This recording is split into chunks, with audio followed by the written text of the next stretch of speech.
চাচা বয়স আমার 15। 15 বছর বয়সে আমরা হাফ প্যান্ট থাকছি আর তুই তোর গার্লফ্রেন্ড নিয়ে ঘুরতে চাস। চলো মিনি পার্ক থেকে ঘুরে আসি। চলো যাই। গুদা গুদা ফুল হান গার্লফ্রেন্ড নিয়ে ঘুরে আর আমি একলাই খারাপ থাকি। কি দিন কালাইলো গুদা গুদা পোলান গার্লফ্রেন্ড নিয়ে ঘোরাঘুরি করে।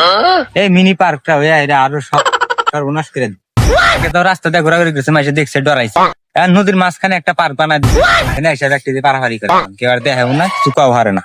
দেখি আজকে দুটা কাছে জাত করার কথা আছে গার্লফ্রেন্ড নিয়ে ঘুরবার আসা। ও বাইস্তা এ বাইস্তা এনেছো কি কোন চাচা? এটা কারা এটা কাক নিয়ে যাও। এটা আমার গার্লফ্রেন্ড। এই দাদা তার বয়স কত রে? চাচা বয়স আমার 15। 15 বছর বয়সে আমরা হাফ প্যান্ট থাকছি আর তুই তোর গার্লফ্রেন্ড নিয়ে ঘুরতে চাস। আল্লাহ মন্দির বলারা কয় কি রে?